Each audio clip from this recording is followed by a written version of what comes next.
A brand new single-player Star Wars action-adventure game is releasing shortly, but what do you need to know about the promising new title? Today we'll be going over everything we know and you need to know about Star Wars Jedi Fallen Order. Star Wars Jedi Fallen Order is being created by Respawn Entertainment, a development studio formed a few years ago by ex-Infinity Ward employees who went on to create the Titanfall series and most recently the Battle Royale game Apex Legends. Fallen Order tells a completely canon original story a few years after Episode 3 Revenge of the Sith. You are placed in the hands of Cal Kestis, a Padawan and one of the few remaining Jedi. Following the execution of Order 66, the Empire is hunting the last surviving Jedi, with the likes of Cal forced to conceal himself away. An incident occurs that makes him use his Force powers, revealing his identity, ultimately leading to him being hunted by the Second Sister, an Inquisitor serving under Darth Vader. Cal was now forced to rise up against the Empire, complete his Jedi training, and attempt to rebuild the Jedi Order. With the premise established, let's talk about the gameplay.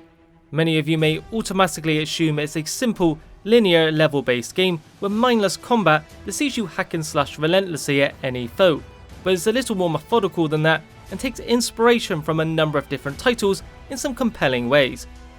For starters, the combat actually plays quite like a Dark Souls game, albeit not as tough unless you hike up the difficulty level. You have the ability to dodge, parry and counter, allowing you to find the right opening to attack, rather than just going gung-ho on everyone, which will often lead to just dying. Your main weapon will naturally be a lightsaber, which you can even throw at enemies for some long-range attacks, but in addition you also have force powers to aid you, such as push, pull and slow, along with a number of others. What's interesting is that turning up the difficulty doesn't simply increase enemy health, making them attack sponges, but instead goes about it in a slightly different way by altering elements such as their aggression and reducing your window of opportunity to parry attacks. With lightsaber bouts being such a key focus, many have questioned whether dismemberment will feature, and the answer is a slightly disappointing yes and no. So yes, you can dismember droids and alien creatures, which is great. However, you can't dismember any human enemies, which understandably hasn't been greatly received by fans. On a more positive note, there will be lightsaber customization, such as changing how the hilt looks, the blade colour and more. It appears these customization options can be earned by finding items during your journey. Quite how extensive and deep the customization will be is yet to be seen, but it's great to have. Some fans have complained about the appearance of the lightsabers based on early gameplay in regards to their colour and shape. Respawn quite promptly acknowledged these complaints though, and have since tweaked them slightly to more closely match their appearance in the movies. We've discussed the Dark Souls inspired combat, so this covers other inspirations when it comes to exploration. One game in particular it has a lot in common with is Uncharted, where there'll be a mix of set pieces, platforming elements and light puzzle solving interspersed between the combat. There is also a bit of wall running mixed in there, which will feel very familiar to you if you play Titanfall. While not featuring an open world, it's also not nearly as linear as the aforementioned Uncharted, with elements of Metroidvania where you'll need to backtrack to locations you visited earlier once you've acquired new skills or items in order to reach areas that were previously inaccessible to you. It also borrows another element from the Dark Souls series with a mechanic similar to bonfires called meditation spots. Here you can save your progress, restore your health and replenish your healing items.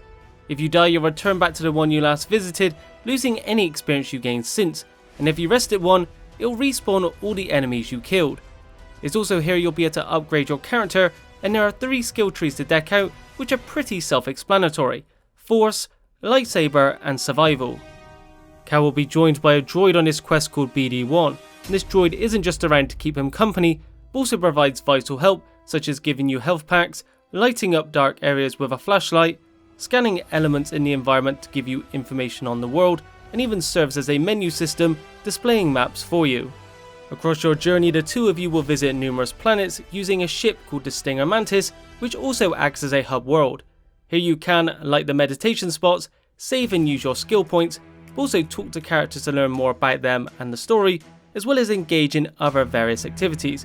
Not to mention, you can also customize the ship's appearance. It won't be long before you can get your hands on the game, as it releases very shortly on the 15th of November for the PS4, Xbox One and PC. There will be PS4 Pro, Xbox One X and HDR support. You'll have 2 modes to pick from, one for performance and one for quality. Performance mode is aiming for 60 FPS on both the Pro and X, however it won't be locked 60, so there will be occasional drops. Quality mode on the other hand will cap the FPS to 30 while offering an increase in resolution and potentially other visual enhancements, but the specifics haven't been detailed yet. If you're worried about the potential for the game to be played with microtransactions, you can rest easy, as EA themselves have previously said, no microtransactions, no loot boxes of any kind, and no, we won't be adding them, which means cosmetic items such as clothing for Cal and different lightsaber parts can be earned and unlocked as you play through the story without any paywall. Fallen Order looks to be the most promising Star Wars game in years, and with Respawn's track record, I'm cautiously optimistic they will deliver a great product, but considering it is a new series, I also think it's one we should wait for reviews on before jumping in, especially considering EA's involvement. With all that in mind, do you think the game will live up to expectations, or do you think we'll all wish it was in a galaxy far, far away? That's it for today. If you enjoyed it, be sure to leave a like, subscribe and hit the bell icon for a notification each time a video goes live. Thanks for watching, and I'll see you in the next video.